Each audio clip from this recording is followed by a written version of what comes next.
आरिफ साहब, बार बार सारे मंत्री एक लाइन से कह रहे हैं कि भाई दहशतगर्दी से तो हम लड़ रहे हैं।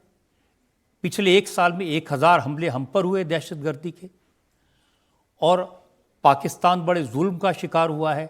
अब पाकिस्तान कैसे किसी दहशतगर्द को पनाह दे सकता है?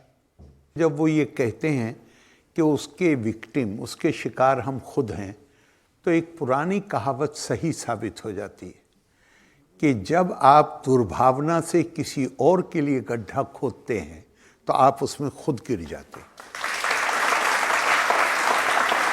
अब उन्होंने अगर वो ये कह रहे हैं कि हम विक्टिम हैं, उसी के साथ उन्होंने ये भी कहा है कि हमने अमेरिका के कहने से, हमने कितनी बार ख्वाजा आसिफ साहब का बयान देखा है जिन्होंने कहा कि बात वो 30 साल से अमेरिका कहने से हम ये गंदा काम, आतंकवादी पैदा किए। अब जब आप आतंकवादी पैदा करेंगे तो आप कम से कम इतना ही कर देते कि लाख से ज्यादा की आपकी फौज थी आतंकवादियों की, जिन्हें आपने भेजा था अफगानिस्तान, तो आपने उन्हें पूरी मिलिट्री ट्रेनिंग दी, और सोवियत रशिया के वहां से विड्रॉल के बाद वो हथियारों समेत वापस आ गए, तो आप उनके लिए कोई सिक्योरिटी फोर्स ही बना देते जिसमें उनका इस्तेमाल हो जाता। तो आपने तो उन्हें न सिर्फ खुला छोड़ा बल्कि उनको प्रोत्साहित किया कि वो पाकिस्तान ऑक्युपाइड कश्मीर के रास्ते से घुस के भारत में दाखिल हों, और यहाँ पे वो उन्हीं घटनाओं को, अब लोगों को याद नहीं रहता असल में जब पुरानी बात हो जाती है।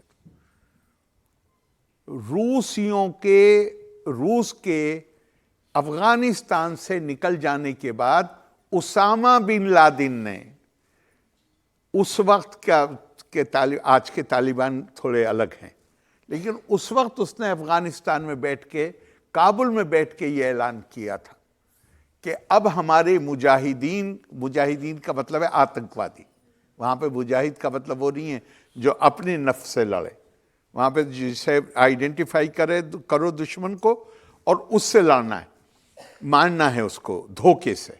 आतंकवाद का मतलब है तो फौज लेके आओ ना, अगर आपको लड़ाई लड़नी है तो। आजकल तो अफगानिस्तान से लड़ रहे हैं, अब अफगानिस्तान से भी वो लड़ रहे हैं, इसीलिए तो उन्होंने ऐलान किया था कि अब हमारे मुजाहिदों का रुख हमने कश्मीर की तरफ मोड़ दिया।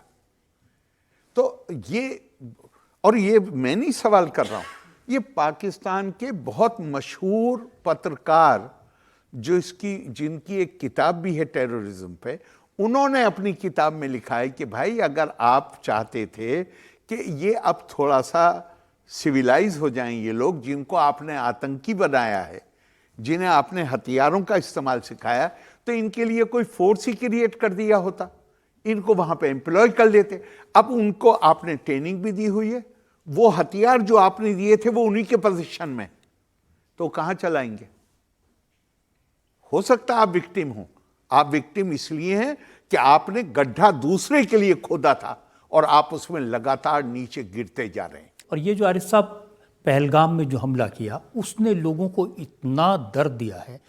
फारूक अब्दुल्ला साहब जो बरसों से ये कहते थे कि पाकिस्तान से जंग नहीं करनी चाहिए, बातचीत करनी चाहिए, वो भी आज कह रहे हैं कि नहीं, ये लातों के भूत है, बातों से नहीं माने। मुझे बहुत खुशी है फारूक साहब के इस बयान पर, और मैं आपको सच कहता हूं, मेरी राय ये आज से नहीं है, एक ज़माने से कि, और मेरी राय का कारण मैं पाकिस्तान के लोगों को दोष नहीं दे रहा हूं, मेरा एक ही आर्गूमेंट रहा है। जब माननीय अटल जी पाकिस्तान जा रहे थे और मुझे भी उसमें शामिल किया गया, उससे पहले मैं नहीं जाना चाहता था, और मैंने कहा ये मेरा टाइम और मेरी एनर्जी का वेस्ट है, ये ताल्लुकात सुधर नहीं सकते। क्यों नहीं सुधर सकते? इसलिए नहीं कि मैं ये कहूँ कि वहाँ के लोग नहीं चाहते, इसलिए कि आर्मी जिसकी प्रीमियम पोजीशन है, वो जिस दिन चाहते हैं कंट्री, दुनिया में देश हैं जिनके पास आर्मी है, पाकिस्तान में आर्मी है जिसके पास एक देश।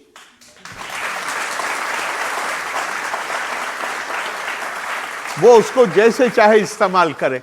वो कैसे, उनकी इंपॉर्टेंस ही इसमें है कि हमें भारत खत्म कर देगा, इसलिए आर्मी की मजबूती जरूरी है।